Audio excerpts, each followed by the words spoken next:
মারা গেছে রাত্রে, হঠাৎ কি হয়েছে বলতে পারে না, কেউ বলতে পারে না। সকালে সবাই জানাজানি হলো, আসলো, দেখলো, শুনছি নাকি লোকটার বাড়ি ডাঙা।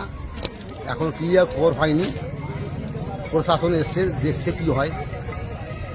বয়স কত হতে পারে? ওই মোটামুটি 30-এর আপনি হবে।